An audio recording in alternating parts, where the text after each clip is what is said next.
We're just working on an amendment real quick. It's upstairs, they're grabbing it. I want to thank the folks that are sticking around. Want to give you a preview of what's happening next. We're going to continue on with our agenda after this vote and try to move along here. Actually, I should ask members if,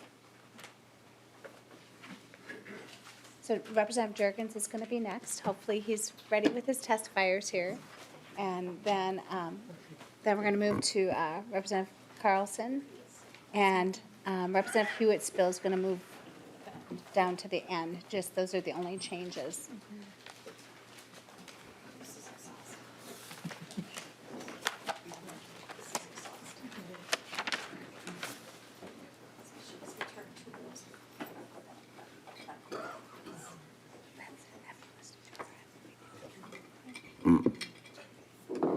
Members, would you like us to move to Representative Jurgens' bill while we work on the amendment so we can keep moving along? That'd be a good idea. Okay. Representative Herr, we're just going to lay your bill to the side for a moment. So I am, let's see here. I'm going to lay House File 3396 on the table briefly while we move on with Representative Jurgens' bill.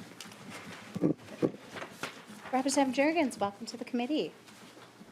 Thank you, Madam Chair. Well, Representative Jurgens, I'm going to move your House File 55 before us on the table with the intention of being placed on the general registry. Representative Jurgens, go ahead and proceed with your bill. Madam Chair, we also have a DE2 amendment. Would you like to take care of the amendment first? Yes, please. Thank you, Representative Jurgens. I'll move your DE2 amendment. Would you like to explain your amendment, please? Thank you. And hopefully the third time is the charm. I've been working on this bill for several years. That is not uncommon in this House of Representatives. Similar language was passed in this committee and off the House floor as part of the omnibus education bill that unfortunately was vetoed by Governor Dayton in 2017 or 18. Last year, the similar language passed off the floor and somehow got lost in conference committee. So here we are again today. We've been working during the interim. I want to thank Jessica Webster and the School Board Association for participating in helping get this language where hopefully we have, as we say in this place, peace in the valley. What this bill does, it's the school lunch shaming bill. Too often we hear in the news of incidents where a student gets to the lunch line and it's determined that they have a negative balance in their lunch account and their lunch is taken away and thrown in the garbage. And while that practice is already not legal, it happens too often. And so what we've been doing is working on language that offers more specificity to the law, and so that we can work to prevent that from ever happening to a child again. Specifically, what this bill with the DE2 amendment would do, it would provide or require school districts to post a school lunch policy on their website and where parents can see it that lays out how they intend to collect the school debt, what formats they use, and going further than that, what it does is it requires the school districts to offer the meals in a respectful manner, not to intentionally stigmatize the child for having a negative balance on their lunch account. Basically what this does is it brings that transaction where it should be between the adults and let the kids just be kids and eat their lunch. So with that, Madam Chair, I do have some testifiers that I think would like to speak on this. Okay, Representative Jurgens, let's adopt your DE2 amendment first. So members, I move the DE2 amendment to House File 55. Is there any discussion on the amendment? Seeing none, all those in favor of the amendment say aye. Aye. All those opposed, the motion prevails. The amendment is adopted. Representative Jurgens, go ahead with your testifiers. Thank you, Madam Chair. I believe Jessica Webster's first. Please state your name for the record and proceed. Thank you, Madam Chair, members. My name is Jessica Webster. I'm a staff attorney with Legal Aid, and I just want to thank Representative Jurgens for sticking with us on this multi-year bipartisan fight. So we really appreciate it. We hope that this ends lunch shaming. Legal Aid has been at this for about 10 years.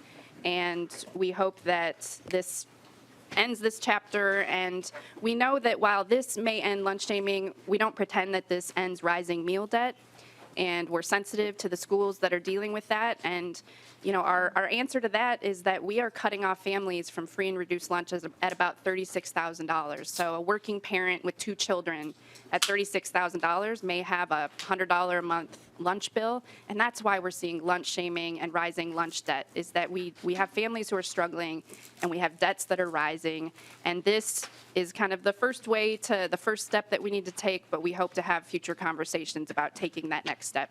The 2 things that we're really excited about in this particular bill, the language has changed a little bit through some compromise and peace in the valley, but 2 things that we're excited about is this does give MDE the opportunity to work with school districts on some best practices when they have used this type of practice, the lunch shaming practice.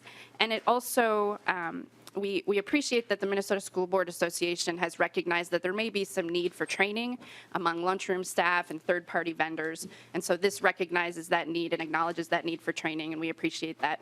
So thank you very much for your time. There's other testifiers, so I'll cut my time short. Thank you. Please state your name for the record and proceed. Good afternoon. My name is Colleen Moriarty, and I'm the Executive Director of Hunger Solutions Minnesota.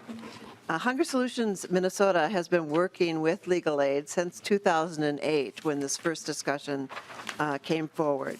In 2014, we saw a law passed by Governor Dayton, at Governor Dayton's support, that really started to deal with the lunch shaming issue.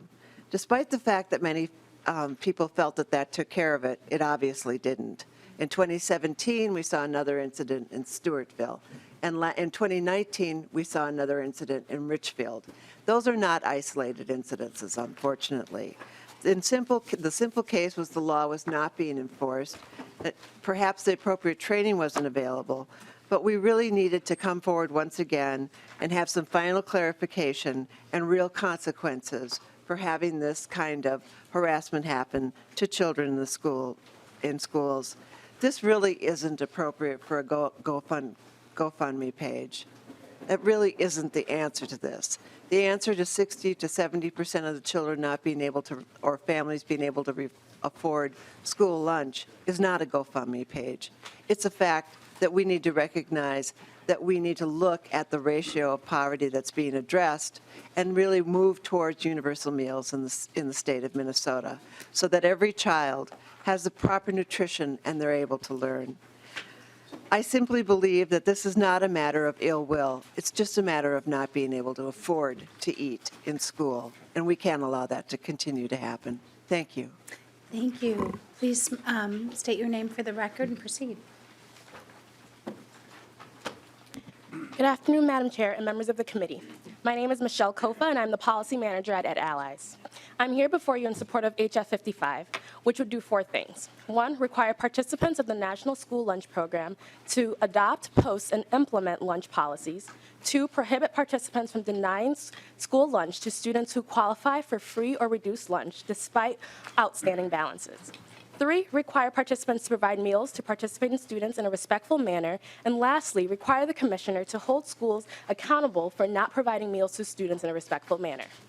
According to a 2014 report from the United States Department of Agriculture, nearly half of all districts use some form of shaming students to compel parents to pay outstanding lunch debt.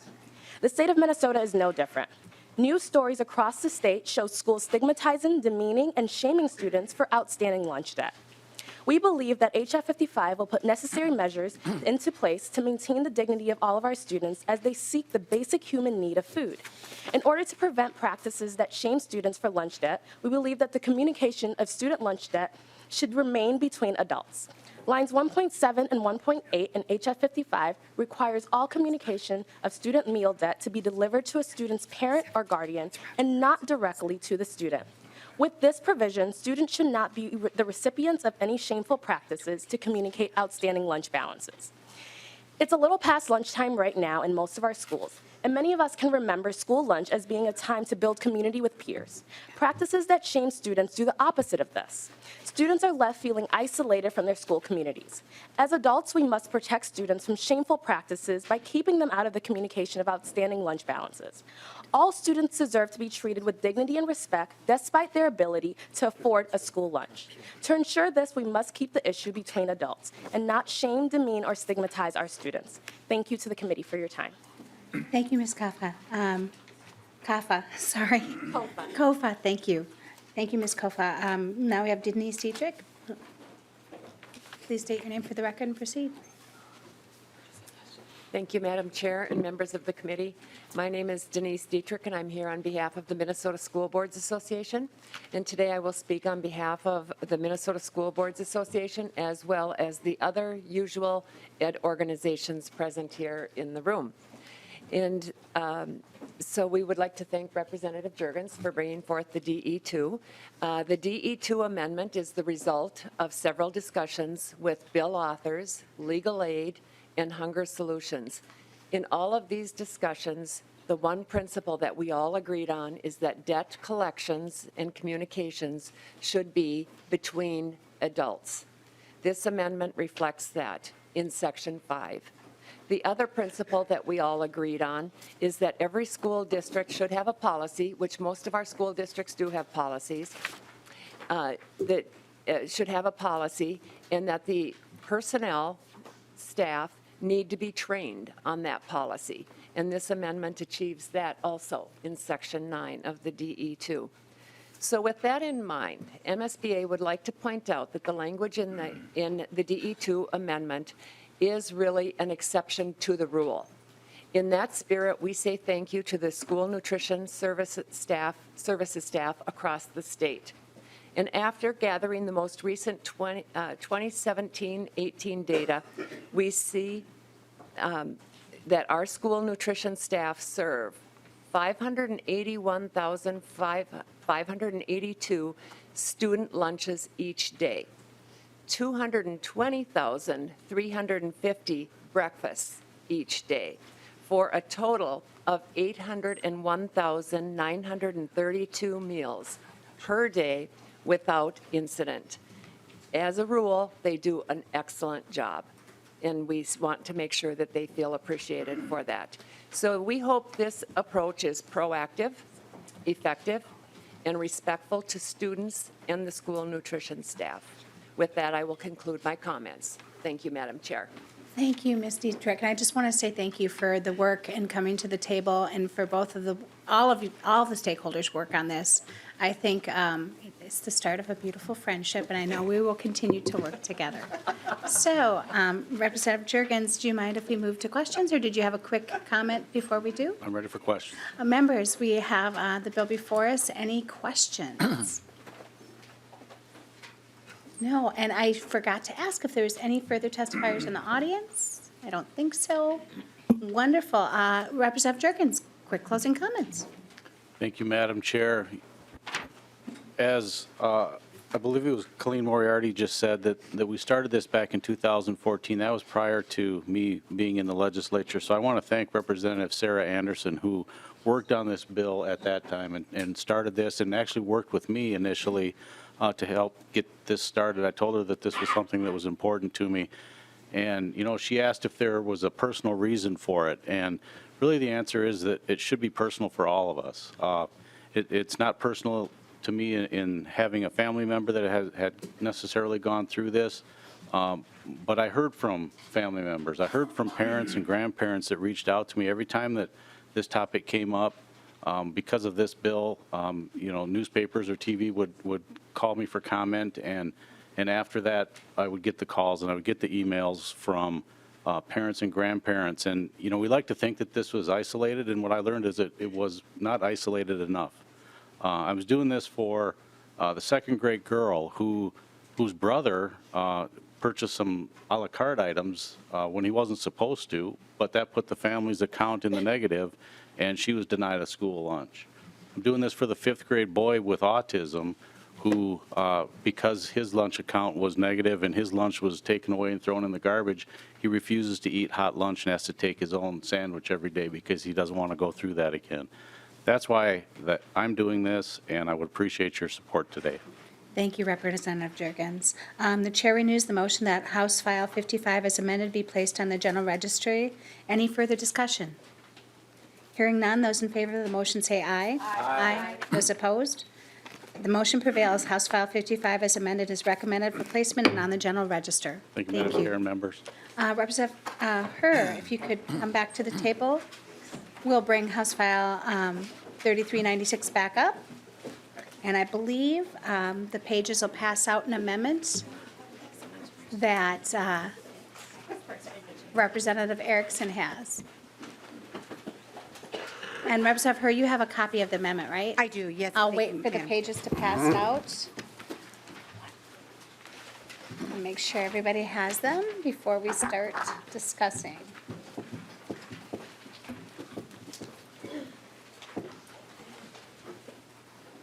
Do you still have one? Representative Erickson, did you want to start discussing, or should we?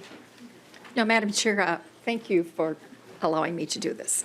I'd like to move the A1 amendment for House File 3396. It is before you, and I think what we've worked out is protecting the teacher's ability to handle discipline without using the non-exclusionary. So, members, if you note on page 3, in that subdivision 12 that was added, that's where most of the amending is done on lines 9, which is in the title, line 10, and 17, 20, and 21. 21 is a result of the cross-reference. And then again on page 6, line 22, after expulsion is deleted.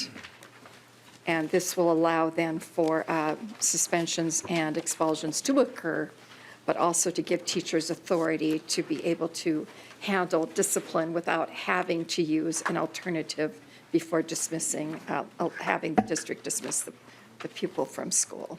So I ask for your support. Members, we have the A1 amendment before us. Representative Herr, would you like to make any comments?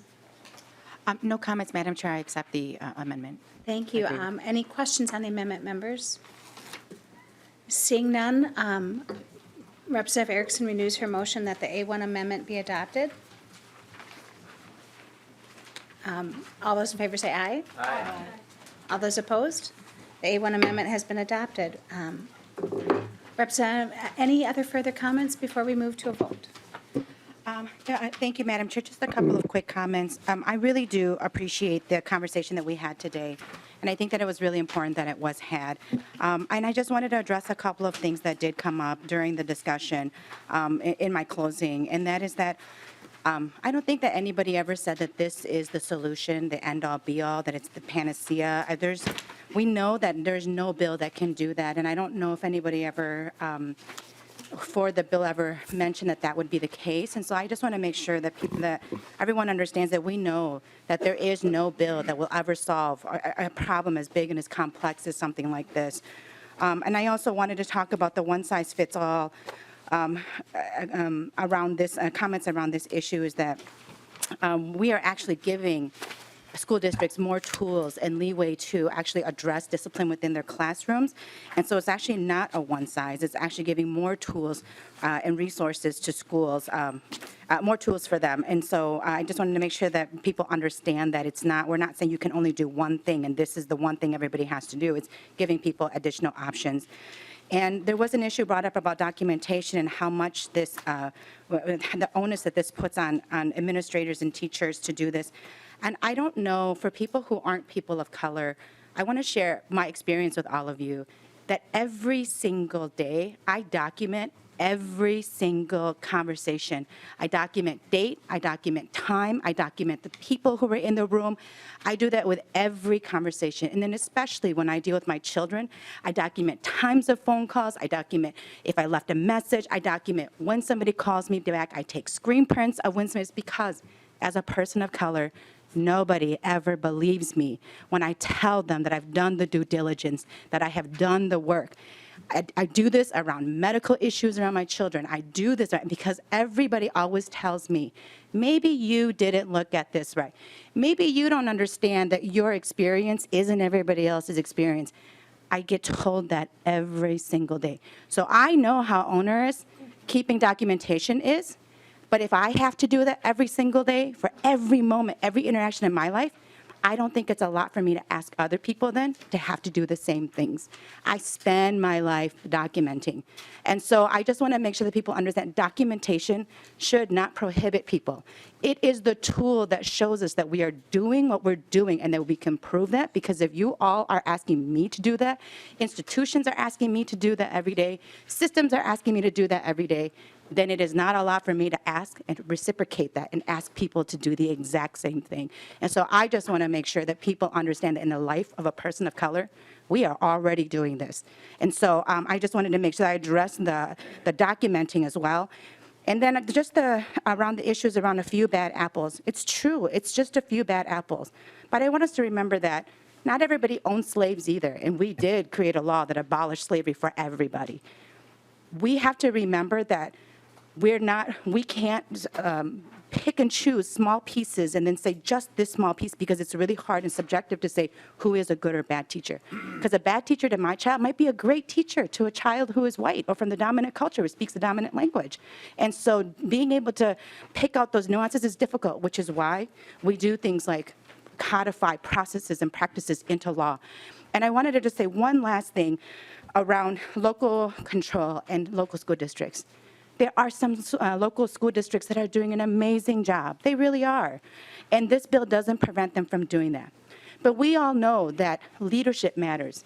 And school districts have turnover all the time. And when school districts turn over, somebody might have had a great program in place. Somebody might have had great ideas in place. But when that person leaves, so do those thoughts and those ideas. And that does not mean that those programs will continue or that the work will continue. And so that's why I think it's really important for us to take some of the things that we've talked about, the recommendations that are being made, and put them into law, so that then when that great leadership leaves, the great programs they created are no longer there, that somebody else coming in still has to do something like that, and that they don't come in with their own thoughts and ideas that maybe not as good. And I don't know how many people have read this book, but this book changed my life. I read The Long Haul, which is a story about Miles Horton. And he started the Highlander Folk School that trained MLK and Rosa Parks.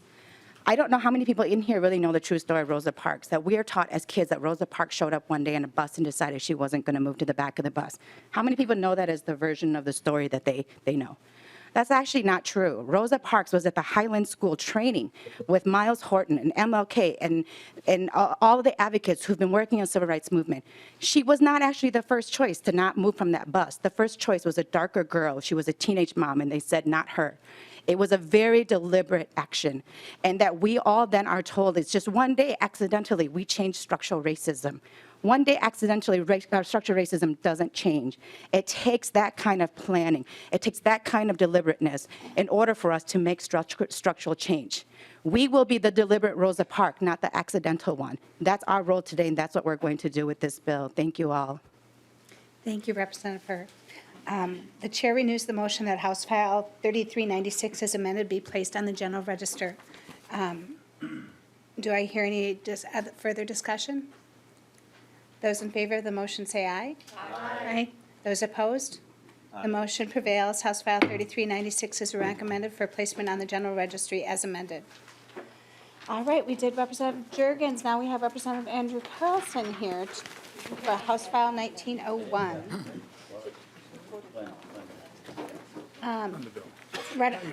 Representative Waslick, would you like to move forward House File 1901 for discussion?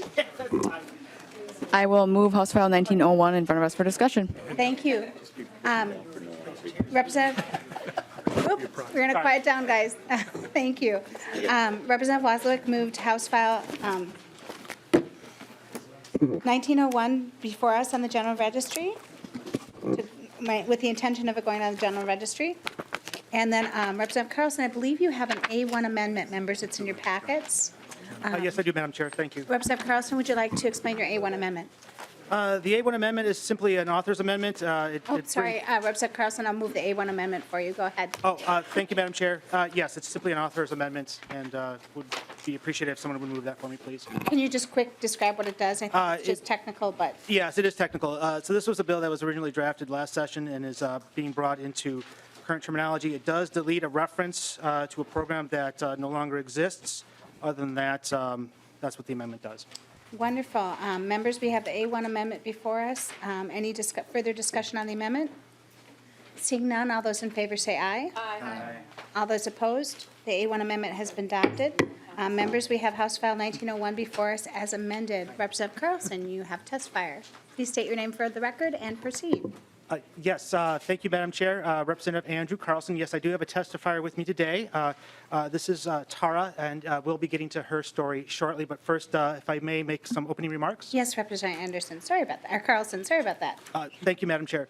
Madam Chair and members, this is House File 1901, would require local school boards to adopt a policy on how the district would respond in case of a student death. The loss of a student not only impacts the family, but the community as a whole, including classmates, teachers, and administrators. The intent of this bill is to require that schools have a well-thought-out plan in case tragedy occurs. Knowing that every school district is different, we wanted to empower school boards to come up with their own plan that best meets the needs of their students and teachers. But we also felt that having a plan in place would be helpful for a situation we pray never happens. So with that, I'd like to introduce my one testifier. This is Tara Gramenos, still working on that. And she's here with us today to share her story. Please state your name for the record and proceed. Thank you, Madam Chair and Committee. My name is Tara Gramenos. My brother Logan died by suicide March 31st, 2017. He was a senior. He had just turned 18 and he was 2 months away from graduating.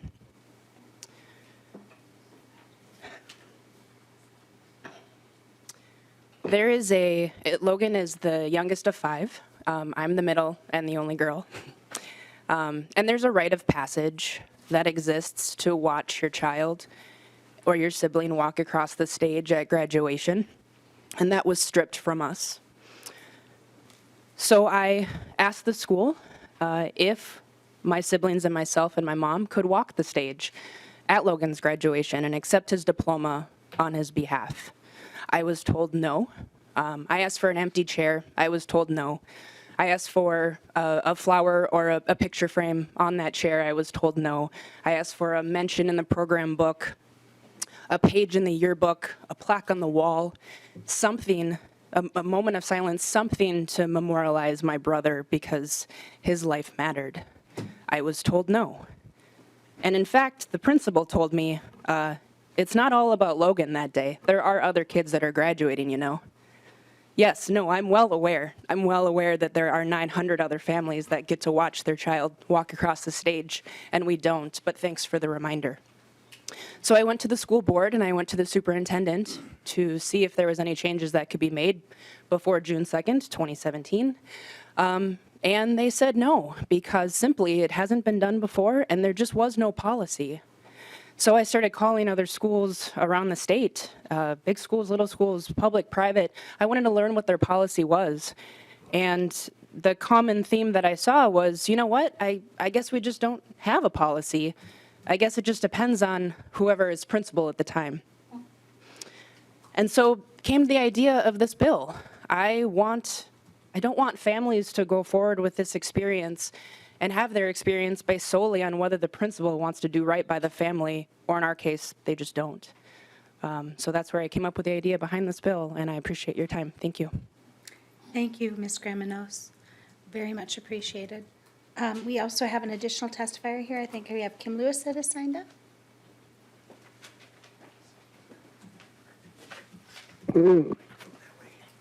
Please state your name for the record and proceed. Good afternoon, Kim Lewis with Minnesota School Boards Association. And I just want to say I'm so sorry for your loss and thank you for sharing your story. My remarks today, there's no more difficult message I think a school district could ever have to communicate to a community or to families within that community other than a loss of a student. I can't even imagine that. We have had a chance, Representative Carlson and I have had a chance to talk, and we are certainly open to working with him if that need be. What I want to share is what is currently in statute, and I think might amend some of these concerns that you have. Currently, Minnesota Statute 121A-035 requires the Commissioner of Education to maintain and make available to school districts a model crisis management policy, and certainly a student death falls under that purview, whether that be death by suicide, natural death, accident, what have you. There are lots of communities in outstate Minnesota that are very small. A student death, as you can imagine, makes a different impact there than it might in a very large school, and not to diminish a size, but they're handled individually and best handled with the family, in conjunction with the family, and making remarks that way. Minnesota Statute 119A-035 puts the school response teams, school crisis response teams into guidance, and that's counselors, psychologists, social workers, the very people that should be making these decisions with their teams internally, with the community, and with the family. And when a death occurs, it's important for them to have counseling available for students and staff and community, for them to move forward and make decisions together in the best way to move forward, and how to grieve. We believe that the existing policies, as well as other state and federal guidelines or resources, are there to help. There's a communications group within every district, the National Association of School PR Professionals. Minnesota has a chapter. They all have written guidance. In fact, Rick Kaufman, who is a constituent in the Bloomington School District, is a national resource and came out of Columbine and that tragedy and how to deal with student death and tragedies in schools. So for those reasons, and to respect the family's wishes and to make individual decisions, because not all families may have the same experience you had or the same desires that you and your family would like. We very much want that to be a local decision made together with the community, with the staff, and the leadership in those districts. And we believe the current policies that are in place are structured to not only help student death, but other crisis management situations that may occur and have to be dealt with in a very delicate manner as well. So we appreciate the opportunity to share our thoughts, and I'll stand for any questions. Representative Carlson, do you have anything to add before we move to member questions? No, Madam Chair, we do welcome and invite your questions. Members, any questions? Seeing none, we'll move to a vote. The chair renews the motion that House File 1901 as amended be placed on the general register. All those in favor say aye. Aye. All those opposed? The motion prevails. House File 1901 as amended is recommended for placement on the general register. Next, we have, thank you so much for your testimony too. Next, we have Representative Claflin's bill.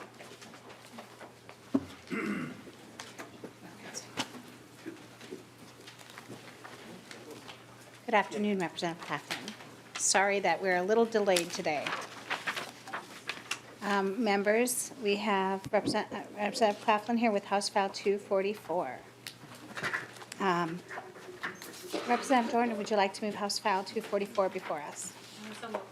Representative Jordan has moved House File 244 before us for consideration today. Representative Claflin, I see that you have a DE1 amendment. Would you like to briefly describe the bill and then your amendment, and then we can add that and get the bill in the shape you like it? Thank you, Chair.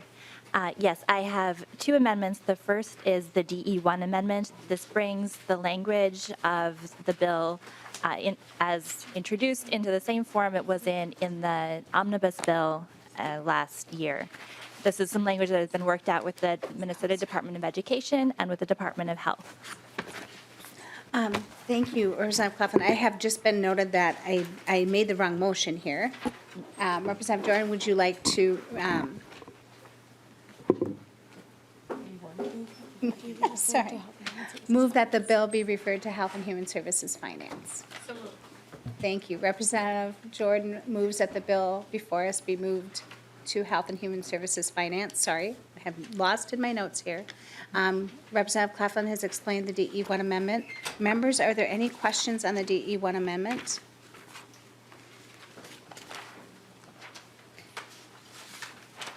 Representative Claflin, just so I remember too, I believe this is what came out of our committee last year with a lot of the advocates working on it. And it was heard on March 1st. So, members, we have the DE1 amendment before us. Do I have any questions on the DE1 amendment? I'm going to give people time here. Seeing no questions, I renew Representative Jordan's motion for the DE1 amendment to be adopted. All those in favor say aye. Aye. All those opposed? The DE1 amendment's adopted. Representative Claflin, I'll move the A1 amendment before us. Do you want to explain the A1 amendment? Yes, thank you, Chair. The A1 amendment removes from subdivision 1 the language, to the extent possible, the commissioners must base the plan on the standards established by the United States Environmental Protection Agency. This does two things. First, it clarifies an older standard. There's more updated methods that are practiced through the licensing. And it also eliminates any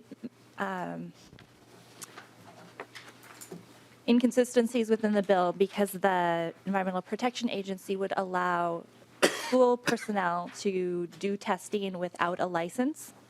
And then this amendment goes on to further clarify that by adding the, under subdivision 4, D, all radon measurement and mitigation work must be completed by individuals licensed under Minnesota statutes. So this would mean that a school district could either have a personnel on staff that is licensed to do the radon testing or contract that work out. Thank you, Representative Claflin. Members, we have the A1 amendment before us. Any questions for the author on the A1 amendment? Seeing none, all those in favor of the A1 amendment, please say aye. Aye. All those opposed?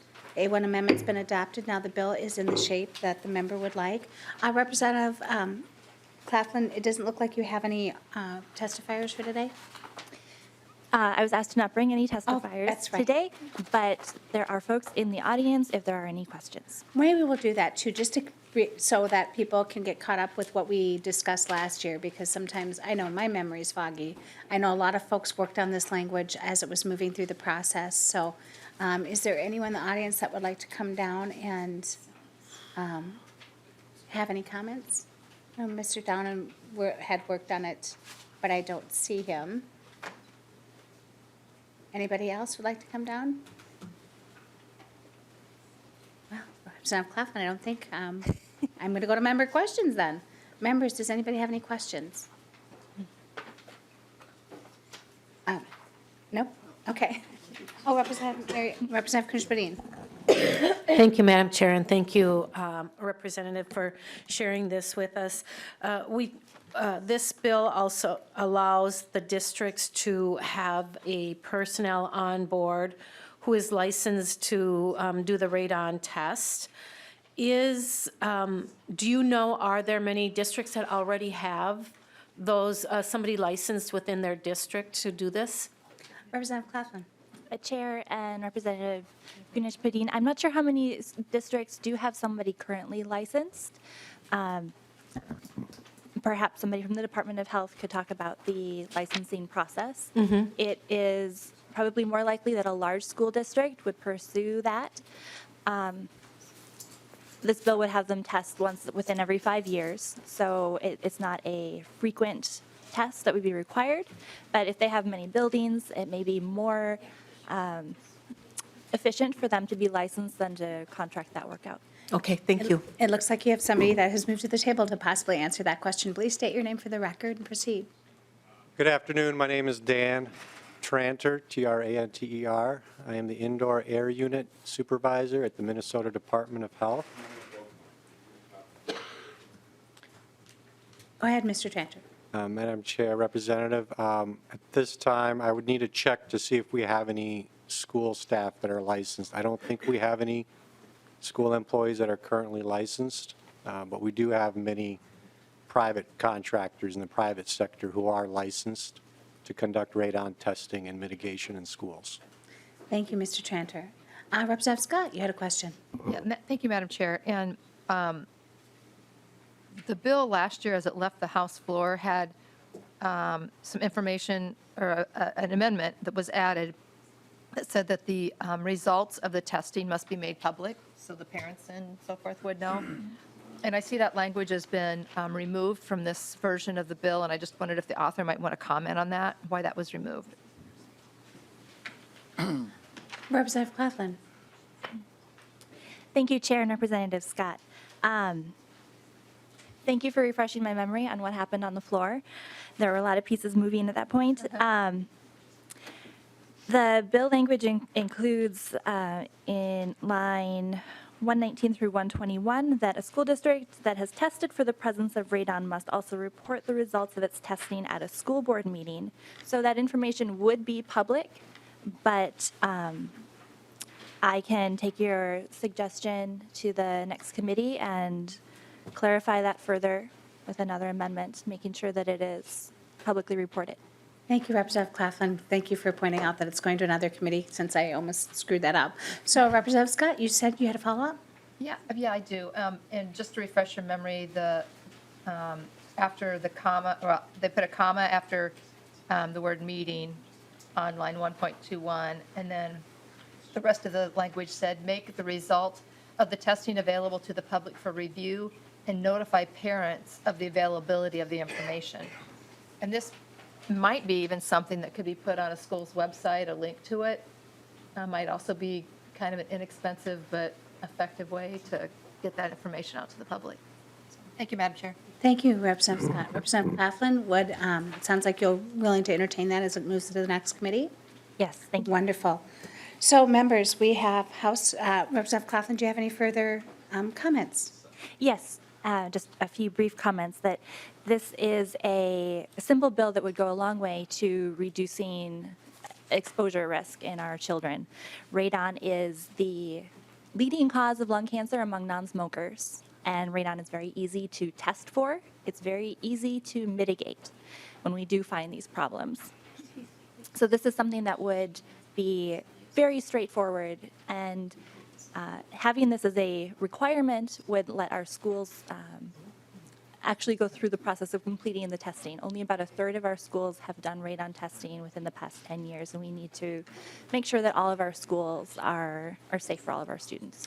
Thank you, Representative Claflin. Members, I renew the motion that House File 244 as amendment be referred to the Health and Human Services Finance Division. Is there any further discussion? Hearing none, all those in favor of the motion say aye. Aye. Those opposed say nay. The motion prevails. House File 244 as amended is referred to the Health and Human Service Finance Division. Members, next we have Representative Christensen.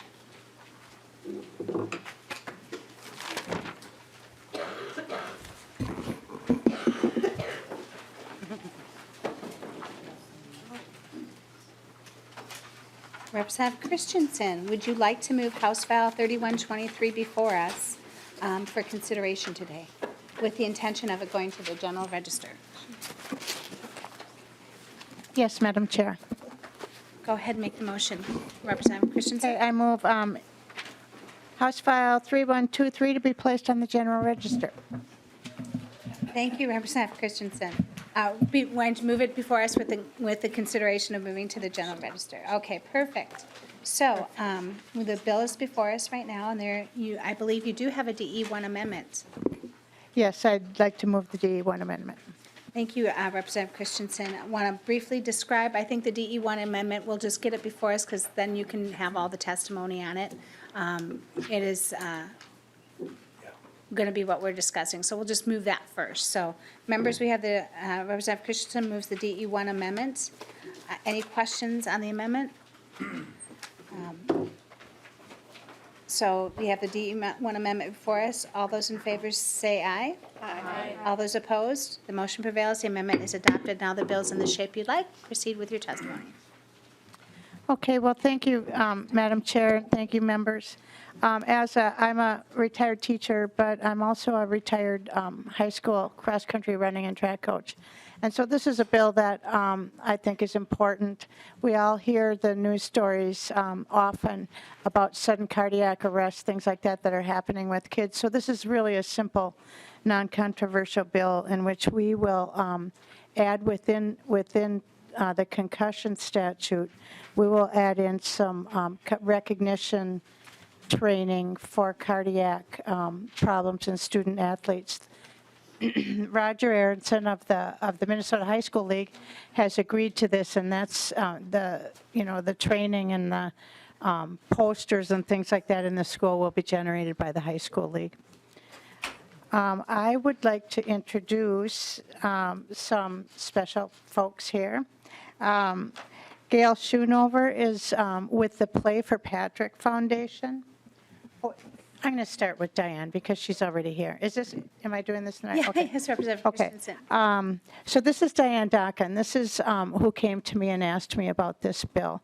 And I think she has a compelling story. So thank you. Thank you. Please state your name for the record and proceed. This is Diane Dockin. Do I have it on, or is that loud enough? Yes, yep. Um, Hi. And thank you, Madam Chair and the committee.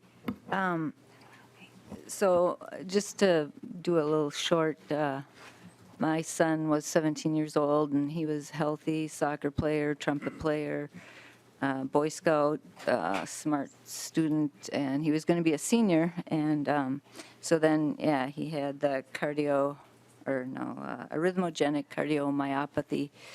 And so one morning, he was supposed to wake up for soccer practice in the summer, and we tried, and the paramedics and hospital or whatever to get his heart beating again. But so he passed away, so that was very sad. And so that made me really aware of the heart, and it's not just older people having heart attacks. And so anyways, but so right away I heard a friend told me about Gail and the Schoonovers and Mike, and so then right away for my grieving, I needed to help out with their heart screening and for the kids. And so I started doing that, and that was wonderful. We were catching a lot of heart things, and the kids would go on and go to the doctor.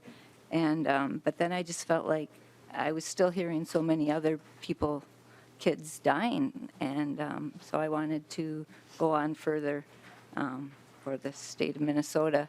And so then I had written senators and House of Reps, and so Shelley Christensen, we met, and she said she felt there was a need, and so she was going to draft a bill, and so I'm really excited. It's here, and I hope we can get all your support too for the bill, and thanks a lot. It helps in the grieving to know that other people are going to be saved. So I'll let someone else. Thank you so much for your testimony. Representative Christensen, do you have someone else to testify? Please state your name for the record and proceed. Good afternoon, Madam Chair and members of the committee. My name is Mike Schoonover, and I'm with my wife, Gail, today. And I just have a brief statement that I'd like to make. We lost our son, Patrick, to sudden cardiac arrest in 2014. He was playing the sport that he loved. He was playing hockey up in Brainerd with his teammates when he collapsed on the ice after being checked. The medical examiner's report stated that Patrick had 2 unknown heart defects. After Patrick's death, we learned that sudden cardiac arrest is the #1 killer of student athletes in the United States. We started the foundation because we did not want any family to feel the heartache that we were experiencing. Patrick's family, friends, his teammates and his classmates. The mission of our foundation, the Patrick Schoonover Heart Foundation, is to protect kids and young adults from sudden cardiac arrest by providing free heart screens, what we call Play for Patrick heart screens. We find undetected heart conditions. We teach CPR and AED awareness. We donate AEDs to area schools and bring awareness to SCA. From August 2015 through February 2020, the foundation has conducted 22 heart screens. We've screened 3,600 kids, found 226 with elevated blood pressure, 249 with abnormal electrical or structural heart defects, and taught 3,333 kids and adults CPR and AED awareness, and donated 11 AEDs to area schools. Based on the February 2017 CARES survival report from the University of Minnesota Center for Resuscitation, from January 2013 through December 2018, there were 69 kids ages 13 to 18 who suffered sudden cardiac arrest. Only 13 survived. 18% survival rate for kids 13 to 18 from sudden cardiac arrest. HF 3123 brings sudden cardiac awareness to a new level. We know sharing information and building awareness with kids, parents, coaches, trainers, and administrators will significantly improve survival rates and create better outcomes for kids. Knowing the signs of sudden cardiac arrest, CPR training, and AED awareness will move Minnesota's 18% survival rate much higher. We appreciate your time and hope you'll support this bill. Thank you.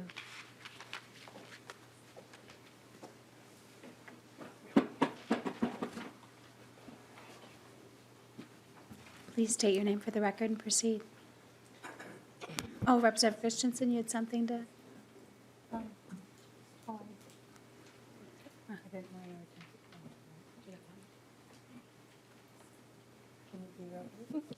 I'll keep it to. Please state your name for the record. Yeah, and proceed. I'm sorry. Amy Hallstrom, and I'm here to share my daughter's story. Lucia is with me today. She is in the 13%. She suffered sudden cardiac arrest May 2014 and was without a pulse for 24 minutes and in a coma for 6 days and in Minneapolis Children's Hospital for 16 days. Lucia had 2 other incidences, each a year apart, leading up to her cardiac arrest. Once in kindergarten, looked like fainting, seizure-like symptoms. We were brought to North Memorial, kept overnight for observation, told it was syncope. A year later, again had another incident, looked like fainting, looked like a seizure. We're at Mayo for an hour, discharged with concussion nausea medication, told to follow up with the Noran Clinic. Everything that they focused on with Lucia was neurological, nothing really cardio, nothing cardiac related. Less than a year later, we found ourselves in crisis with our daughter in sudden cardiac arrest without a pulse for 24 minutes.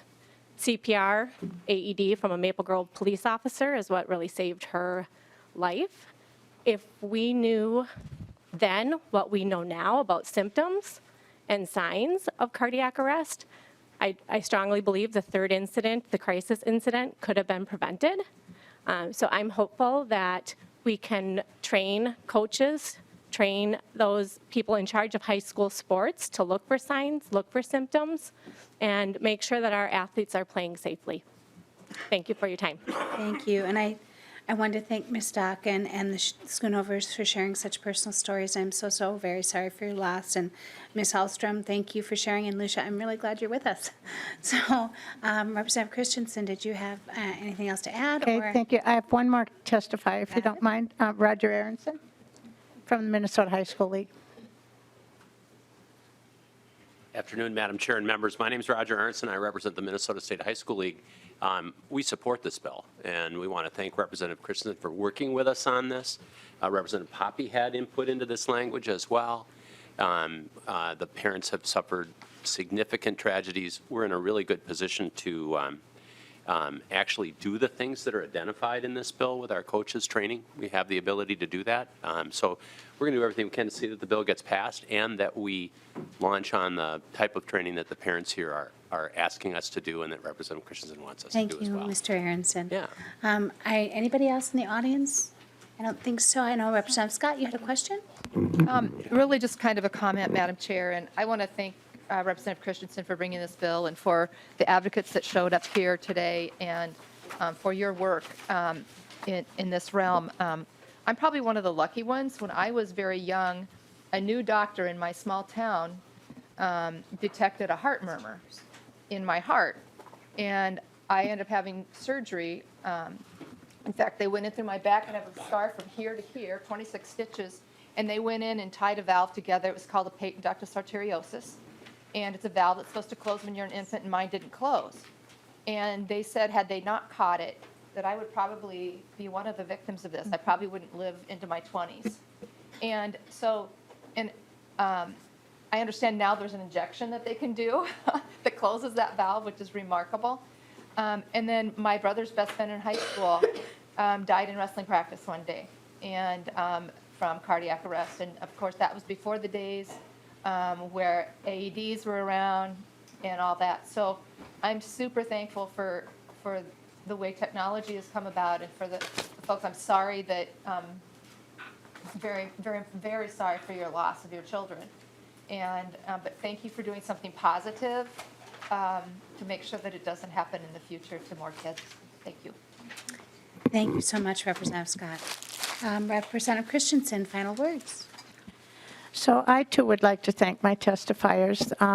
They've been through some trauma in their lives, and I do hope that this bill and the fact that coaches like my husband and I will now be informed about what to look for and when to remove a child from competition or from practice or whatever it is. So hopefully this will work, and we'll hear less of those gut-wrenching stories that we hear in the news often about kids that have cardiac problems that we're not aware of.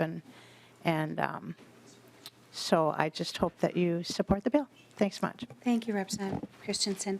Representative Christensen renews her motion that House File 3123 as amended be placed on the general registry. Is there any further discussion on the motion? Hearing none, those in favor say aye. Aye. Those opposed, nay. The motion prevails. House File 3123 as amended is recommended for placement on the general registry. All right, members. We have Representative Jordan here for House File 250, and I see a little box in her hand here.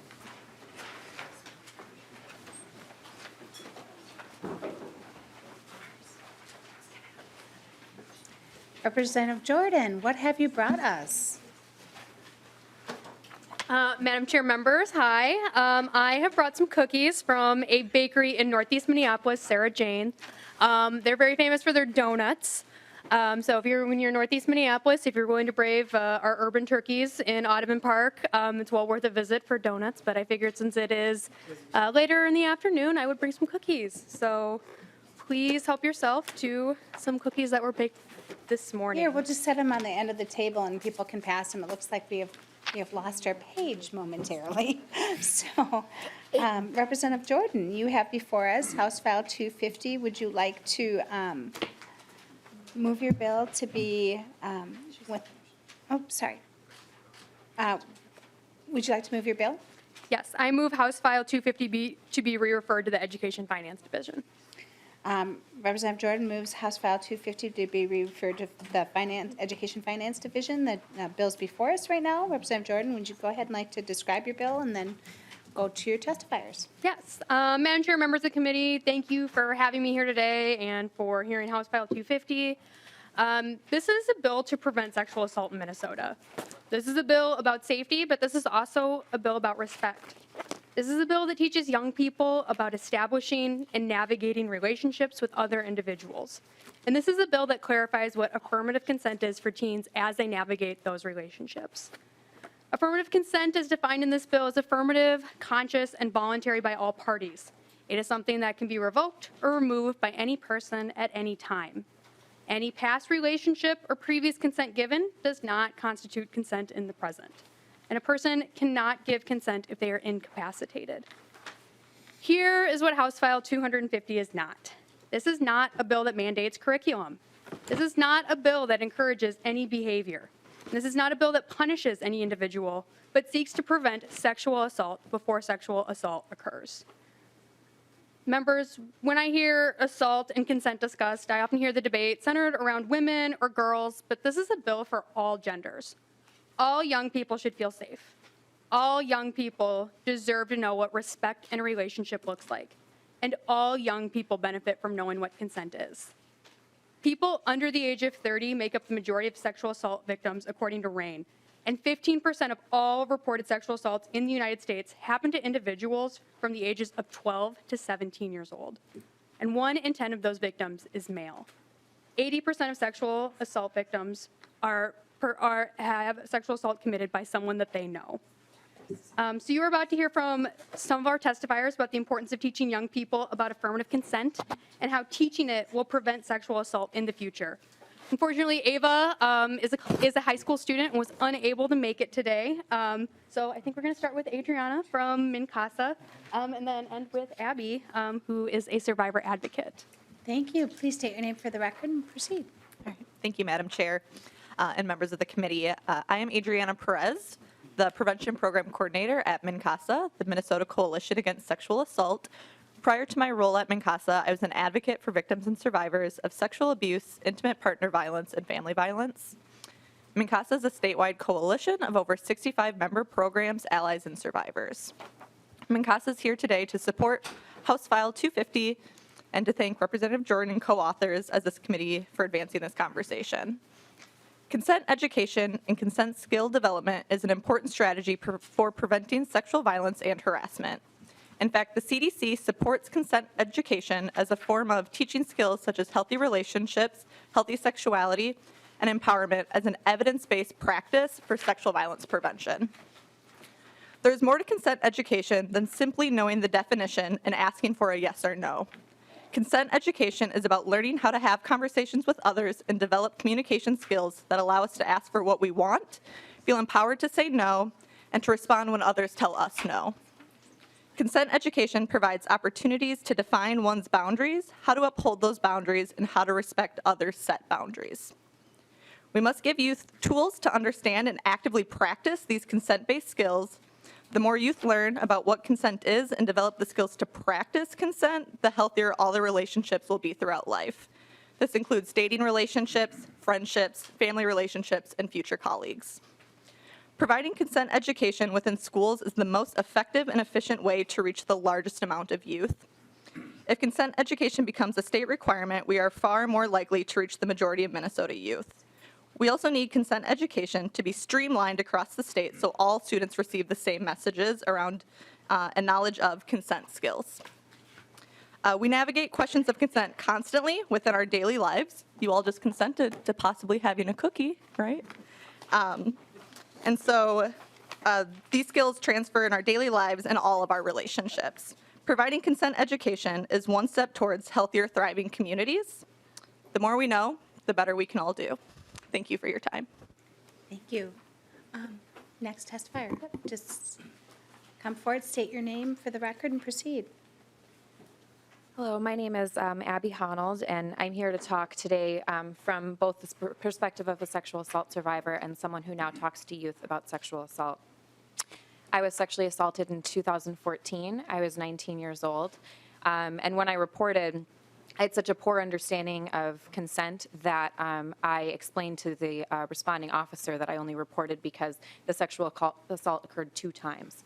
I did not understand that if it had only happened once, that it still would have been a crime. And at that point, I was in college. I talk to schools now, including many students from grades 8 through 12, actually, are the grades that I speak to. And some schools I go to have had some consent education, and I can notice a big difference with those kids. At those schools, the students who approach me talk about how they've been to therapy after a sexual assault, or they talk about how they've helped a friend. At the schools that I visit where consent has never been discussed, students are frequently approaching me describing sexual assaults that they were not aware were assaults until they heard me speak. It is heartbreaking every single time. This is an issue that's been very important to me the last several years.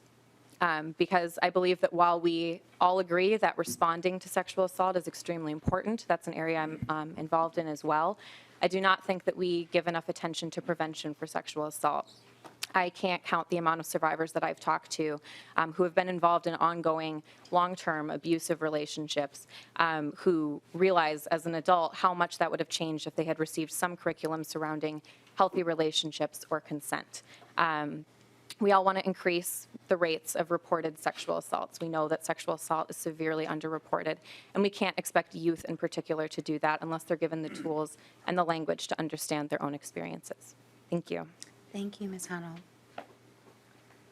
Next testifier, please state your name for the record and proceed.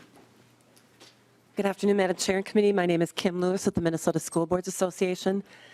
We really do appreciate the opportunity to share thoughts today, and in no way is sexual assault okay, and I commend the advocates for their work in the schools.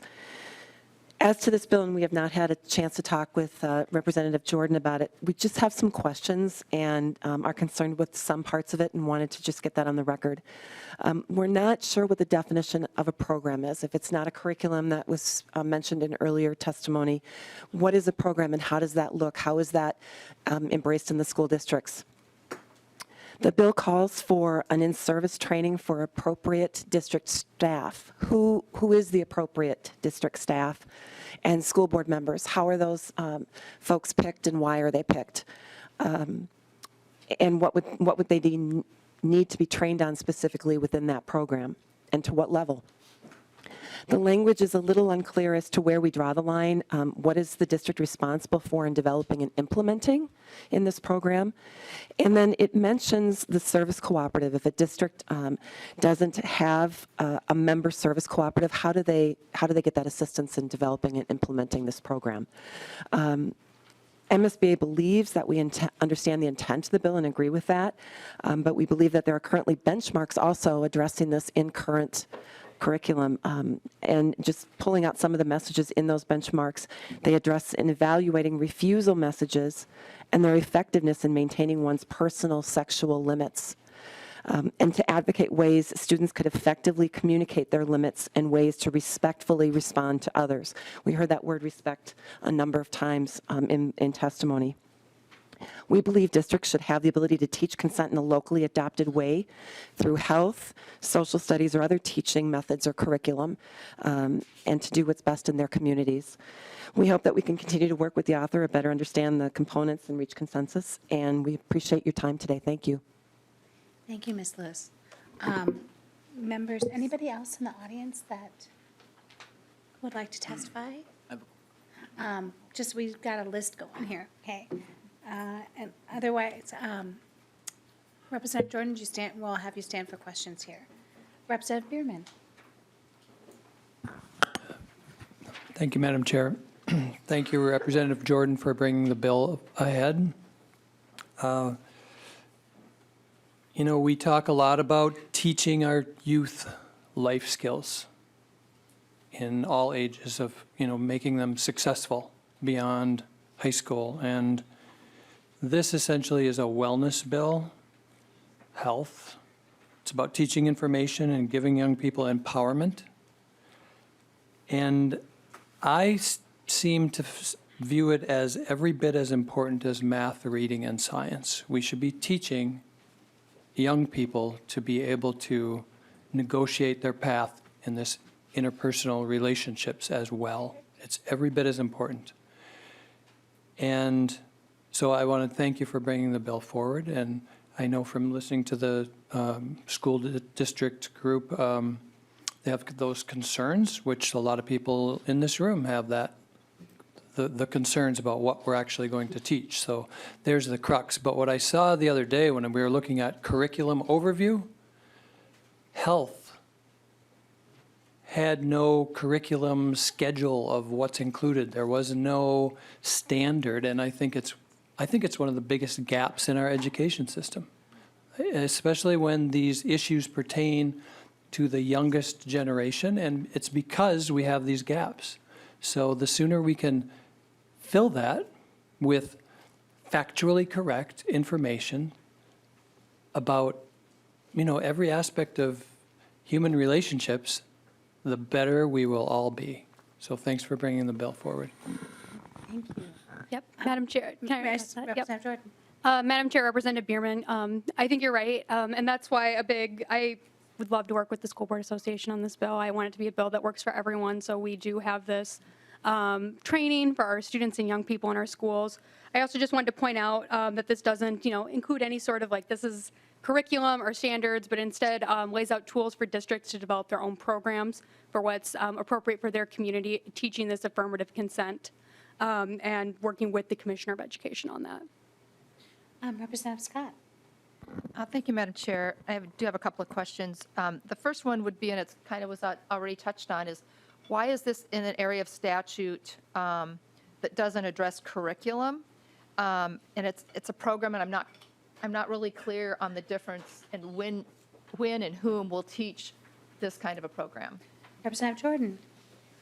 Yeah, Madam Chair, Representative Scott, I think it's vague, so it works for for the district. So we have that local control, so the district can decide which is the most appropriate area with which to teach this program that works for them from grades 8 through 12. Representative Scott, follow up. Thank you, Madam Chair.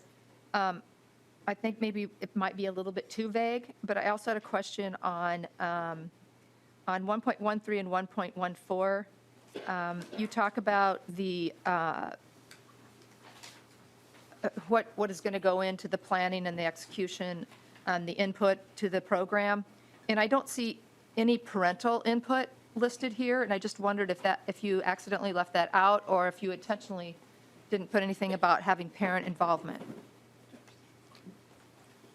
Representative Jordan. Madam Chair, Representative Scott, I think that would be up to the individual districts and the Department of Education to decide. Madam Chair? Representative Scott, sorry. Right. I mean, I see these other entities are spelled out, but parents are not spelled out here. And so I think that is a real flaw with this bill. And then when you talk about health services, agencies, and organizations having a consent program, what kind of organizations might you be referring to there? Representative Jordan. Madam Chair, Representative Scott, I would be referring to organizations that are local to this community and would be consistent with having a consent program. So it would be along the lines of community health services and agencies. Representative Scott. Thank you, Madam Chair. And I'm a little bit disappointed that we're taking up a bill like this. I don't see how this addresses the achievement gap, which is the issue of the day in education policy. But I do have one more question, and it is regarding the language on 1.21. And I'll read 1.20 since that's where the sentence begins. It is the responsibility of each person involved in sexual activity to ensure that the other or others consent to engage in the sexual activity. Could you elaborate what you mean by other or others consent there? Representative Jordan. Sure. Madam Chair, Representative Scott, I don't know that today was about the achievement gap. I think we've addressed a number of bills that didn't pertain to the achievement gap. I think today is about education policy, which this would fit into. And what I mean by it is the responsibility of each person involved in any sexual activity is that it is the responsibility of each person involved. So every individual engaging in the activity has to give affirmative consent. Representative Scott, follow up. This is my final question. So why not just leave, you have sexual activity to ensure that the other consent to engage. Why is the word others in there? Representative Jordan. Madam Chair, Representative Scott, this is to make sure that any sort of activity that anyone engages in would be considered. It is possible that we want to make sure that everyone is getting affirmative consent from every person that they are engaging in an activity with. Representative Scott, did you have another I think follow-up? that was the end of my questioning. Okay, thank you. Representative Sandell. Thank you, Madam Chair, and Representative Jordan. Is there a possibility that the legislature can make suggestions to independent or private schools regarding this conversation, discussion, or instruction? Representative Jordan. Madam Chair, Representative Sandell, I don't believe so. I think this is for districts and charter schools. Representative Sandell. follow-up. Representative Joachim or Ms. Parr, do you know if it's possible for a public body like ours to make suggestions or recommendations to private or independent schools. I taught at I've taught at 3 independent schools, one which was a school for young women, and I'm not sure how much of this conversation was part of their curriculum or their education. Is it possible for us to make any suggestions for independent schools? Ms. Parra. The legislature can encourage non-public schools to do various things. Yeah. But as written, this is right. This doesn't Thank you. apply to non-public schools. Thank you, Madam Chair. Thank you, Ms. Jordan. Representative Baker. Thank you. And Representative Jordan, couple questions. How many school districts have you talked to about how their curriculum is dealing with this issue now? Representative Jordan. Thank you, Madam Chair. Representative Baker. I haven't had a chance to talk to many districts about this. I've talked to a number of individuals who have gone through different districts. I've also talked to people who have looked at this issue before me, but I haven't had a chance to talk to many districts about this. It's something I would love to do. Madam Chair, Representative just to follow up, and welcome to the legislature. This is a really tough issue, extremely important. I can't tell you that I really do support the efforts of what we're trying to do, but I do know that my school districts are dealing with this already. I want to be careful because in our world of who's going to be involved in this kind of questioning and our curriculum building, it has a lot of members in the House really on Ultra Aware Day. This is a big deal to us, is who's going to be the other, who's going to be looking at this curriculum, and we want to make sure that our children are safe and they know those boundaries, and I think it's literally being taught now, but I want to make sure that as you are just now entering the legislature with just a matter of a few weeks here, I will tell you this is a very complex issue to be grabbing with your first bill. I applaud you for this because I know it's a tough one, but you're going to get a lot of hard questions on this kind of an issue because we want to make sure this is done right. I would be willing to help you with this, but there needs to be a lot of hard digging, a lot of background information on this. Who's doing what now? Who will be at the table when we're talking about this? This is not, for me, something that I just want to flip over to MDE and have them figure this out. This is much bigger and more important for them to deal with because there's a lot of ethics involved. There's a lot of personal choice in here that we need to talk about too. So it's an important bill, but you have a lot of work on this one to get this one right. But thank you. Representative Jordan, comments? Yeah, thank you, Madam Chair. Thank you, Representative Baker. Our high school, I had a high school student from St. Anthony Village, and she sent me her testimony. She's not able to be here because she is in school, but can I read something that she wrote about what her education on this has been? Yes, briefly though. Yes, very quickly. So she said that she'd received I think we often talk about like kind of good touch, bad touch education, but she'd never received anything about affirmative consent. She said that she timed, this is something that is important to her because of personal experiences that she has had. And so when it came up in her health class in high school, she timed how much time the issue of consent was given. She said they watched a 2-minute, 50-second YouTube video. And she said the video was great, but that was all the amount of time they had spending time navigating what consent is and how to say no or yes to relationships and what they're learning about. So it's something that I was hearing not only from young people across the state, but specifically from a lot of people in my district. As we have worked on this campaign, as I have recently run for office in a special election. So I've been talking to a lot of people in my district, and this is something that I'm hearing from people of all ages, but in particular young students in junior high and high school who want advice and are asking for advice and asking the legislature to lead on this and provide them with the tools they need to be adults. Thank you. Representative Erickson.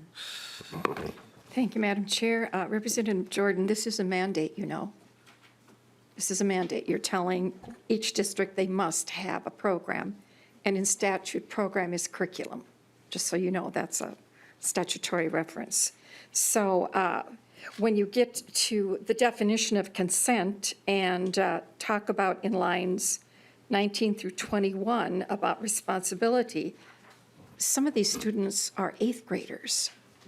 Eighth grade boys are not ready to be discussing this kind of activity for the most part in every single district in our state because our populations are so different.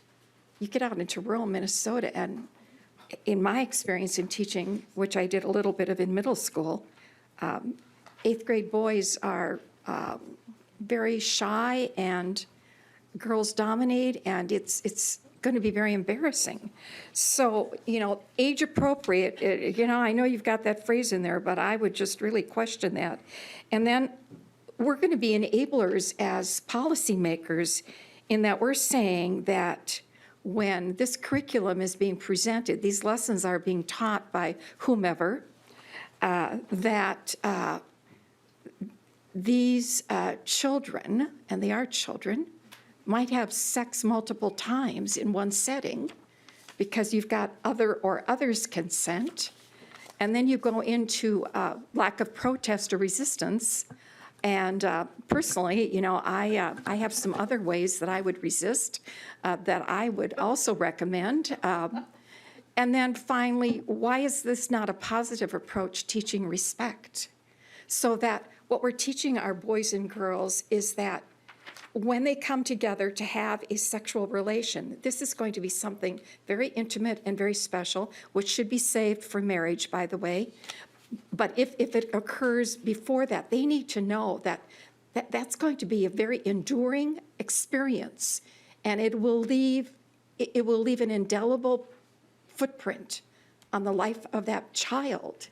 And this suggestion that you're making here is like, it's kind of something casual, when this should be taught in a way in health, I would suggest, incrementally, that's going to remind boys and girls that when you engage in this kind of relationship, this is something that is very, very different from what you are being shown in movies or in YouTube. And we're missing that point here totally. So I'm very opposed to this. Representative Herr, or Representative Jordan, did you have a comment? No, Madam Chair, I didn't hear a question. Okay, thank you, Representative Herr. Representative Jordan, thank you for bringing this bill forward.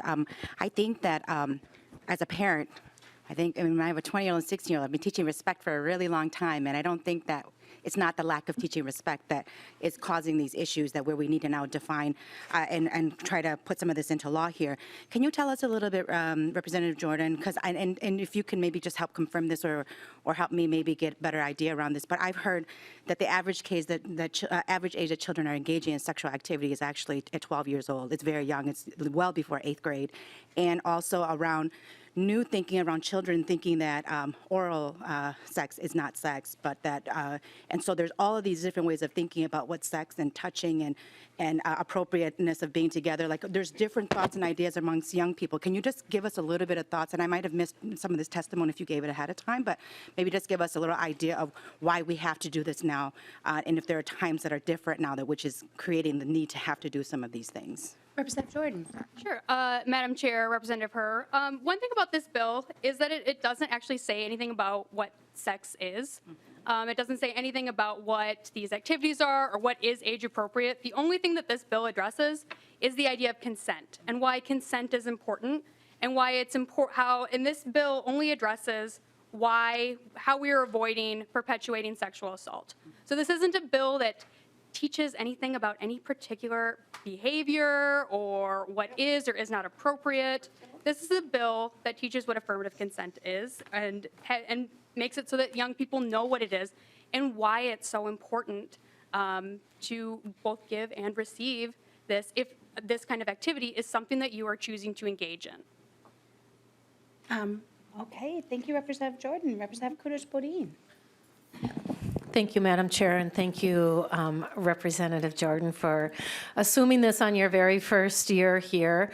I carried this bill last year, and so some of those questions that our representatives have brought up, I do remember very clearly.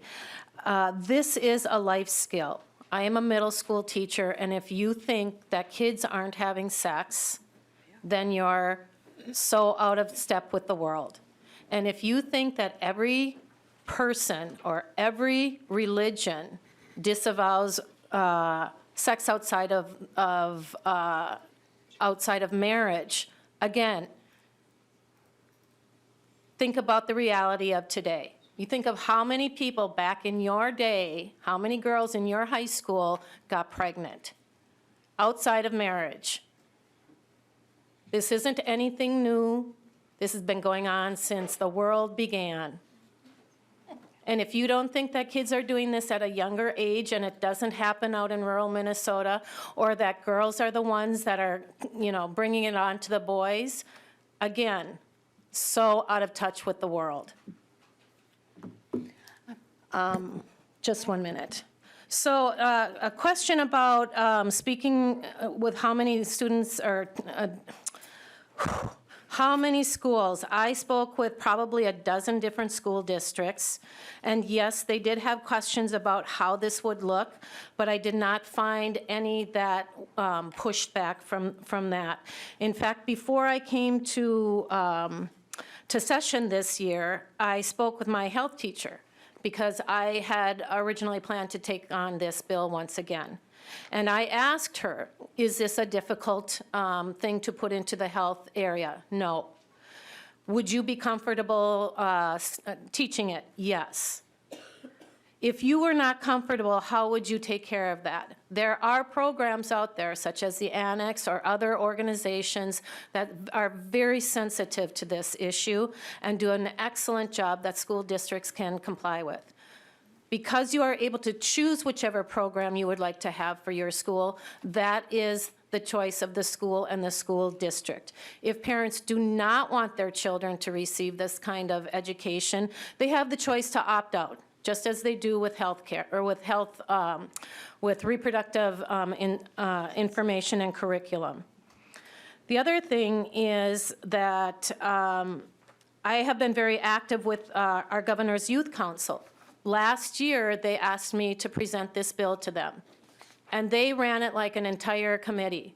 This was what they wanted to hear. This is what they want in their schools. So while we always think that we're sitting here doing the very best for our schools and telling the kids what they can and cannot hear, this is what they are asking for. And if this is what they want to know, then this is what they need to know. And it's not just the girls that are coming on to boys. Boys also need to hear that they are able to say no, that there is a line that goes between them.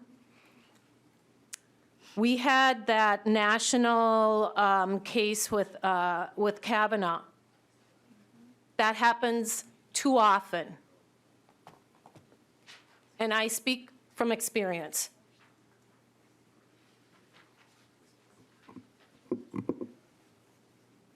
So when you sit here and you mock this bill and you say other or others consent, there are plenty of others that participate in inappropriate violence against women, violence against boys.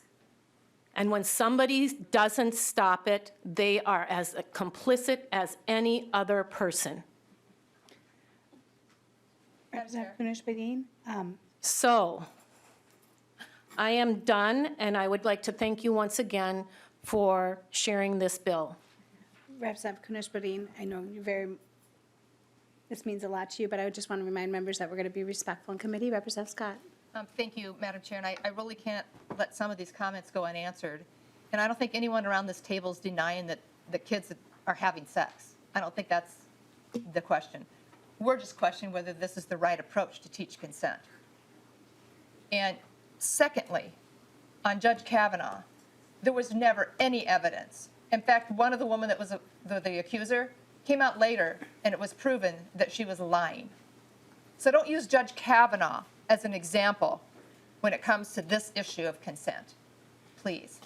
Thank you. Representative Wasilek. Thank you, Madam Chair, and thank you, Representative, for bringing this legislation forward. I am also a survivor of sexual assault and did some work in college and grad school with survivors. And I think the most important piece is that we get the definition of consent right. is that we're really having conversations with young people about what that means and doesn't mean.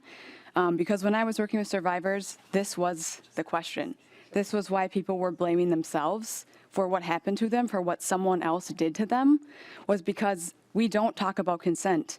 We don't teach consent. We don't teach it in this way, and this is the way that makes it clear that it's about checking in with people. It's not a hard thing to do. People are acting like this is some sort of really hard thing to check in with people and make sure they're okay and they feel comfortable with whatever is happening. It is not a hard thing to do. And I really want to emphasize that there's so many reasons why this is important. But one of them, to Representative Kunesh-Poudin's point, is because young people are asking us to do this. They are saying that we need to teach this because not every parent is teaching this. Not every parent knows themselves what consent is. There are lots of people out there who are themselves survivors of sexual assault, who blame themselves, who are now asking them to teach their children. To have that conversation is not an easy thing for people to do. And I think it's really important that we remember that this is for our youth. This is to make sure that they have the knowledge and the skills that are going to be something that they're going to have to work through as an adult, and that these things are happening before 8th grade. And I think that that's a really important piece to remember, that we're reaching kids. I remember conversations in 6th grade about what other students were doing sexually. This stuff happens early. And we need to have the conversation around what consent is so that when it's happening, that there is consent and that we make sure and that we're checking in with people. These are not things that you'd grow up, that you're born knowing how to do. This is knowledge and skills that you have to learn from somewhere. And our school health classes are already teaching very similar things, but we need to make sure that this definition is clear and that we're teaching a definition like this because it isn't clear. And we have conversations around evidence. And in cases of sexual assault, the evidence is going to be based on consent, whether consent happened or not. It's not a thing that we get videotapes of. It's not a thing that we have a lot of witnesses of. And we need to be clear about this so that we can prevent it from happening. So thank you again for bringing this forward. Thank you. Representative Jordan, final word. Yeah, thank you, members, for being here today. I know it's late, but this bill is important for so many of the reasons that people around the table have outlined. And one of the stats that I really want to go back to is that 15% of sexual assault victims are between the ages of 13 and 17. So those are the same children that we are seeking to empower with the choice to know that they were harmed and to make choices and advocate for themselves, because these children are experiencing this, and it's important to give them the tools to advocate for themselves right now, but continue to advocate for themselves and learn how to be adults and learn how to navigate difficult adult relationships in the future. So this bill is important, and I'm really happy to work with people who expressed interest in helping me get this right. So please, I'm really excited to work with you to make sure this is a bill that works, and that works to make sure that all students in Minnesota have the tools they need to navigate adulthood. Thank you, Representative Jordan. I think this is making another committee step, and I think it's very important that you do work with the school boards and associations to make sure we do get it right. So thank you for being willing to do that. I renew the motion that House File 250 is, sorry, I'm in the wrong spot. Where are we at? Okay. Nope, sorry, forgot we had. That's what I thought. The chair renews the motion that House File 250 be re-referred to the Education Finance Division. Any further discussion on that motion? Seeing none, all those in favor say aye. Aye. All those opposed say nay. No. The motion prevails. House File 250 is referred to the Education Finance Division. We're going to quick do Representative Huot's bill. It's one we heard last year, so it won't take long. Then we'll go on to Representative Baker's, and then we will be done. And I just want to thank members again. There's still more bagels over there, cookies, and we're almost back just a little bit over where we wanted to be. So that's good. Representative Huot, we have House File 575 before us. Madam Chair. Actually, I have to move it before us. I move House File 575 before us and plan to send it to the General Registry. Representative Huot, go ahead. Madam Chair, House File 575 was heard by our committee, or I guess it's your committee now, last year. It's a great bill. It basically, you're in that feeling right now. You think your day is done, you want to go home, but guess what? You can't, because you have a drawer full of medicine that has to be gone somewhere, right? And so that's what our school nurses are put with. They don't have a means of at the end of the school year, basically getting rid of the meds that are left there. They have everything from narcotics to non-narcotics, and I have a advocate for them with me, and I'm going to give it right to her. Thank you. Please state your name for the record and proceed. Thank you, Madam Chair and members, for this long and interesting day. My name is Molly Forrest, and I'm a licensed school nurse with Intermediate District 287 and a representative of the School Nurse Organization of Minnesota. I'd like to first thank Representative Huot for sticking with us again this year on this bill. I spoke in front of this committee in support of this bill almost exactly a year ago, and I appreciate the chance to do so again. I see about a quarter of the 200 special education students in my building for medication administration on a daily basis. I work with families and providers to ensure that students have the most appropriate medication regimen through ongoing feedback and suggestions. And what that means in practice is the constant adjustment of medications and dosage, and for me, a hugely expanding locked drawer full of prescriptions no longer being administered. Last year alone, I was left with 120 unclaimed medications on the last day of school in June, despite repeated attempts to have parents or legal guardians retrieve the medications themselves. Our families have a number of reasons that they may not do this, ranging from transportation problems to safety concerns for themselves or other family members with extraneous medication available in the household. We as nurses want to honor these concerns and not create new obstacles for our families who already have so many, so we just keep the medications at school.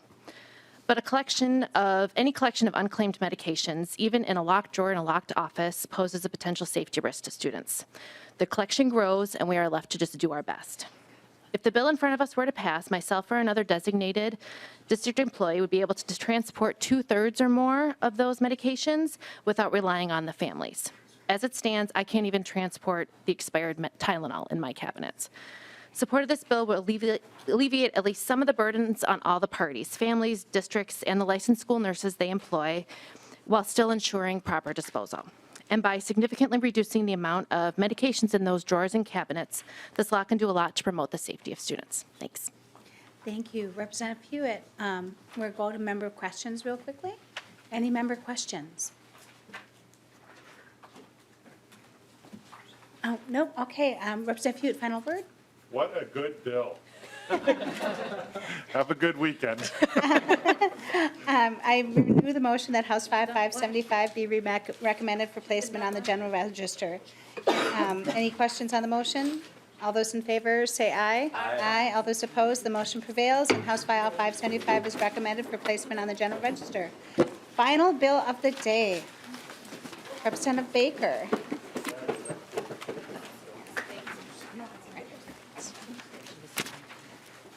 Representative Baker, would you like to move your bill? Madam Chair and committee members, yes. I'd like to move the House File 2144 to be placed on the general register. Oh, sorry, House File, oops, my. Did I get the wrong one? No, 14, I'm sorry, House File 1422 to be moved to the general register. Thank you. So House File 1422 has been moved by Representative Baker to be placed on the general register.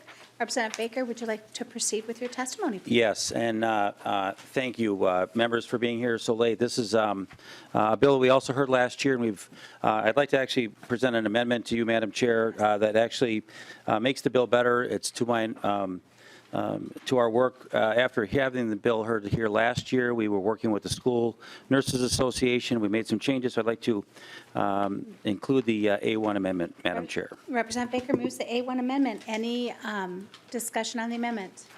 Any questions? Seeing none, all those in favor say aye. Aye. All those opposed, A1 amendment has been adopted. A year ago, members, my constituent brought this to me. Her name was Ruth Schmitz. She's not with us today, but she brought this issue for me as we'd introduced it in the bill.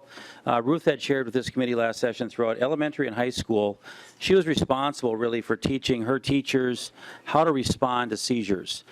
She shared with you the isolation that she experienced and wondered what her education might have been like if she hadn't had to focus on teaching her school staff how to keep her safe. Seizure first aid is a basic protocol that anyone can be trained on, and something that I personally completed this last session. There needs to be there's a need for seizure smart schools, and that is reflected in the bill with co-authors. This is not an issue specific to a single community. House File 1422 has bipartisan statewide support. We've heard a lot of feedback in the past, again, from last year, and with that amendment that we've approved today, the School Nurses Association has now withdrawn any opposition to the bill. With that, Madam Chair and members, I'd like to turn it over first of all to our testifiers, and we're going to move it along here pretty quick, and we've got our extra special guest, Rachel, here today, too, at the very end. So with that, Madam Chair, I'll move it along. Thank you. Wonderful. Please state your name for the record and proceed. Madam Chair and members of the committee, thank you for having us here today. My name is Jamila Pickett, and I'm the Senior Program Coordinator at the Epilepsy Foundation of Minnesota of Education. In my role, I oversee our Seizure Smart Schools program. I'm here today to request your support for House File 1422, which will ensure school personnel are equipped with the tools and knowledge to provide safe and thriving environments for children living with seizures. When I began working at the foundation, I met with a high school history teacher who shared an eye-opening perspective. She said, every year a student has a seizure in one of my classes, and every year I don't know what I'm supposed to do. Stories like this are why the Epilepsy Foundation of Minnesota supports Seizure Smart Schools legislation. But the need for this legislation does not simply just come from stories. It also comes from statistics. 1 in 10 people will have a seizure in their lifetime, and 1 in 26 people will develop epilepsy. Epilepsy is a common medical condition. HF 1422 puts student safety first and is comprised of 3 components. Identified school staff would receive seizure first aid education. For students with epilepsy, school personnel and the child's guardian collaborate to determine appropriate seizure response measures for that student, and prescribed medication, including rescue medication, is administered to students with epilepsy by a trained nurse or staff member. The bill is not introducing the need for additional paperwork. If the components of this legislation are included in a student's existing IEP, IHP, 504 plan, or other school plan, the school will have a seizure action plan in place and will not need to complete additional paperwork. Epilepsy is the 4th most common neurological disorder. Because it is caused by abnormal activity in the brain, seizures can affect any process in your brain coordinates. Seizure signs may include temporary confusion, staring, uncontrollable jerking movements, loss of consciousness or awareness, and psychic symptoms such as fear and deja vu. Providing school staff with appropriate information about recognizing and responding to seizures increases staff confidence in how to respond to a seizure, helps students stay safe and healthy during the school day, and provides parents and guardians with peace of mind when their children are at school. I will now turn it over to Tricia Zeller and her daughter, Rachel. Tricia will share some of her family's personal story and illustrate why House File 1422 is so important. Thank you for the opportunity to testify, and I urge you to support House File 1422. Thank you, Ms. Pickett. Go ahead and state your name for the record and proceed. Tricia Zeller. Thank you. Appreciate you, Madam Chair and committee, for allowing me to testify today. Amongst other many labels, I may be given a professional, a taxpayer, vice president of the board of the Epilepsy Foundation of Minnesota. The most significant label, the one I covet the most, is mother. Joining me today is my daughter, Rachel. She is 13. She's a 7th grader at Pioneer Ridge Middle School in Chanhassen. She's energetic, humorous, and tenacious. She loves Dalmatians and just recently earned her advanced brown belt in martial arts. Rachel also has a genetic abnormality that creates multiple comorbidities or diagnoses, the most material being pediatric myoclonic seizures. Without any medication control, Rachel has over 300 seizures a day. Fortunately, the vast majority of Rachel's seizures are controlled through a cocktail of medications, all with their own unique and problematic side effects, giving her a pill box more suited for a senior citizen than a teenager. As you've just heard from Jamila, and ongoing advocacy efforts, 60,000 Minnesotans have epilepsy or have experienced a seizure. That's 1 in 10 of us. But what I'm sharing today is a story that takes it down to the one person, in this case, my child, impacted by this complex and varied neurologic disease state. Last Wednesday, just 9-10 days ago, on the 19th, I received a phone call at work from the school nurse at Rachel's school asking me to come pick her up. Why, you may ask? Well, because the school administration decided to test the emergency lighting system in the school. Some epileptics, Rachel included, are light sensitive and can and will have significant seizure activity due to flashing lights. Rachel at 13 is aware of this concern, and as soon as she saw the flashing lights, requested to go hide out in the nurse's office.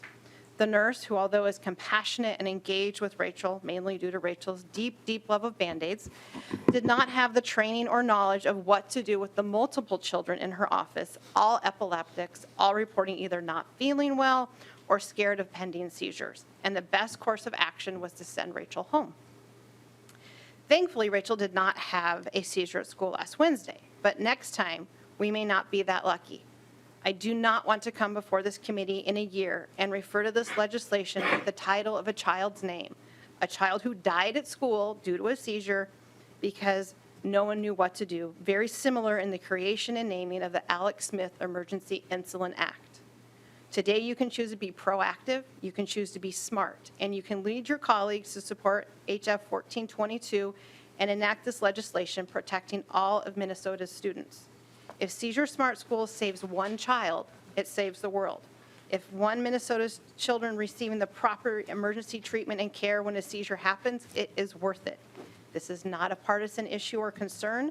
This is a moral obligation. This is the right thing to do. As a parent, I want to not be scared. I don't want to worry. And I want to make sure she comes home every day.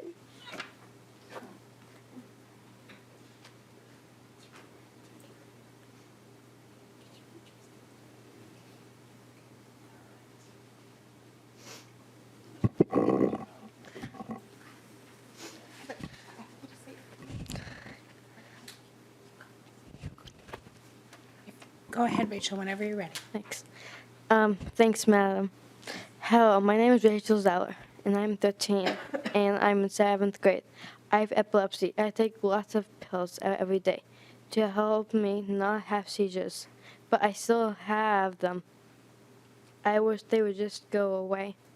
I go to a lot of medical appointments. I hope to be a canine officer, police officer someday, and to be able to drive. I get worried at school about having seizures and people helping me. I was very scared when the flashing lights went off at school. My parents tell them not to have blinking lights and how to help me, but they don't understand. Seizure Smart School would make me feel better and safer at school. I hope you will support this bill and make my days a little bit easier. Thank you. Thank you, Rachel. I have another testifier. Actually, did you have any not final comments, but maybe we'll just to the last testifier? And No, that'll be all for our testifiers, Madam Okay, Chair. thank you. Good job. Please state your name for the record and proceed. Good afternoon, Madam Chair and members of the committee. My name is Valerie Doslund, and I'm with the Minnesota Association of School Administrators. And I am to save you from having numerous of us come down. We kind of do double duty for each other. So I also am speaking on behalf of the few education groups that are left here today. I thank Representative Baker for his willingness to discuss this bill with us yesterday. I appreciate the amendment. It alleviates a lot of our concerns, and I was very interested in the testimony today that expressed that school districts would not have to complete any additional paperwork, that some of these things are already covered in the 504 plans, which Representative Baker and I talked about yesterday. So I would just like to hope that we can continue to work together and maybe have a conversation offline about their understanding of what that means and maybe some clarifying language, because we would like to make sure that duplicative work does not have to be done. So thank you. Thank you, Ms. Doslin. Anybody else in the audience wanting to testify? Any member questions? Representative Bierman. Madam Chair, Representative Baker. First, to the testifiers, thank you for being here today. That was very, good information, and your author of this bill gave me good information, and I would just wanted to thank you last year when you introduced me to the informational hearing up there and taught me quite a bit. Legislators, like educators, are needing to learn all the time, and you've done a great job with this bill, so I just wanted to say thank you for that. I did have one question, which is it's on this bill, but it's a little maybe off the track somewhat, but I just wanted to know in your work on the bill if you'd had any conversation about it, which is some seizure medications for certain students, they are on medical cannabis. And my understanding is medical cannabis can't go into the school. Was there any discussion about that, how to work around that or not?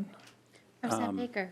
You know, Madam Chair and Representative Bierman, I have had some very brief conversations actually earlier today about that with some advocates that want to perhaps bring that forward for that exact question. Medical cannabis is being used successfully with a lot of places in Minnesota. I have learned a great deal about that, and I think even just I think it's the CBD product that's working for a lot of students right now. What's happening is moms or dads have to come to the school, pick up the child, take them off school grounds to be able to give that medication and then bring them back, and that's sometimes more than once a day. So we are now recognizing this is something that we need to examine. It's not part of this bill. It's something that we can maybe look at later, but this is something that as we are learning and understanding more of the medical cannabis benefits, it has to be cared for carefully outside of the family and outside of anybody because it's still considered a Schedule I drug. So we have to recognize that through the FDA and how we deal with that, but that is yet to come, and that is something that I will continue to listen about, and if advocates want to bring it to me, I'm happy to help that along if that's something we want to do.